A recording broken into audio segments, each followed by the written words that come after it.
आमच्या गावामध्ये पाण्याची समस्या भयंकर होती. कारण सभोवताली डोंगर आला, पडणारं पावसाचं पाणी वेगाने खाली वाहून जात होतं. पाणी साचत नव्हतं कुठेही. आमच्या ज्या विहिरी होत्या, 2 विहिरी होत्या, एक तळ्याच्या जवळ होती आणि एक तळ्यापासून इकडं थोडी लांब आहे. तर दोन्हीलाही पाण्याचा थोडा कमी पडायचं, शेवट पाणी कमी पडायचं. प्यायचे पाण्याचे प्रश्न असे होते, जानेवारीपासून म्हणजे मार्चपासून पुढं आम्हाला पाणी नव्हतं. टँकर चालू व्हायचे. 2019 साली दुष्काळ पडला होता. त्या दुष्काळाच्या टायमाला गावाला पिण्याची बिकट परिस्थिती.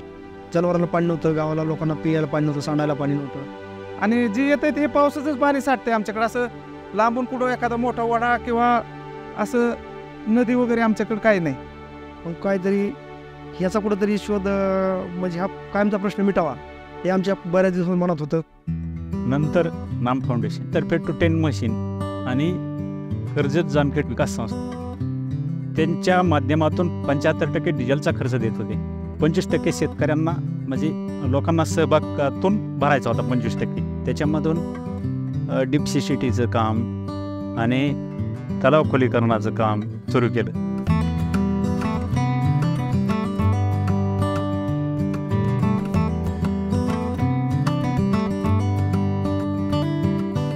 दोन 2020ला नाम फाउंडेशनच्या 2 मशीन इथं आल्या. तलावाचं काम चालू झालं. बऱ्याच जणांनी माती उचलून त्यातलं चांगली माती उचलून नेऊन त्यांच्या जमिनी तयार झाल्या तिथं.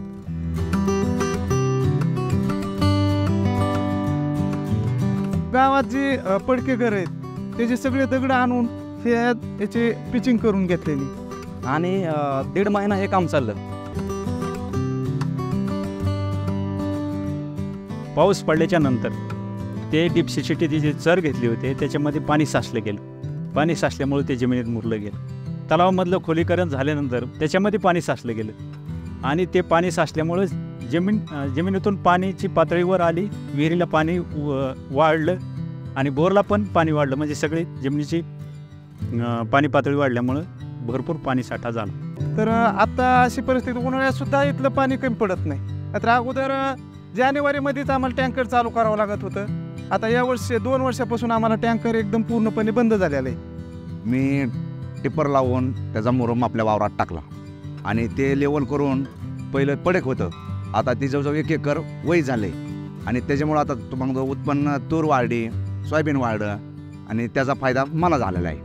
आता मला उत्पन्न 2 लाखापोत जाते. आता मागच्या वर्षी त्या रानात मी उडीद पेरला होता.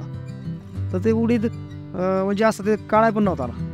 मग यावेळेस त्याच रानात एकरी जवळजवळ 4 क्विंटल उडीद झाला आहे मला याच वेळेस. आणि कोणालाच उडतं नाहीत. म्हणजे चांगल्या शेती व्यवस्थित उडतं. ज्या क्षेत्रावर गाळ टाकला आपण त्या शेतातच फक्त उडीद झाला. आणि मी स्वतः माझ्या शेतामध्ये कांदा लावला. त्याच एकरमध्ये चांगल्या प्रकारे कांदा आहे. आणि नंतर काही जणांनी सोयाबीन पेरलं, त्यांचं सोयाबीन चांगलं आहे. आणि इथून पुढे पण कोणतंही पीक जरी घ्यायचं म्हणलं त्यात टाकलेल्या गाळामध्ये तरी पण ते चांगल्या प्रकारे येऊ शकतं अशी शेतकऱ्यांना पूर्ण गॅरंटी आली.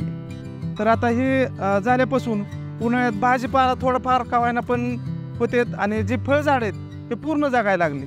पहिलं जे आता आमचं ₹1,00,000 उत्पन्न व्हायचं आता 1.5 लाखापर्यंत गेलं. मग बऱ्याच लोकांनी घराचे कामं चालू केलेत, काहींनी धंद्यात पैसे गुंतवलेत आणि त्यातून मग परत आता उत्पन्न वाढायलाच लागलेले. हे स्वप्नातच नव्हतं. झोपेत विकास अचानकच झालं. म्हणजे दादांचे आणि नाम फाउंडेशनवाल्याची आमच्या कृपा आहे. या हिशोबाने आमचं कल्याण झालं. गावाचं बी कल्याण झालं, शेजारी बाजाराचं कल्याण झालं.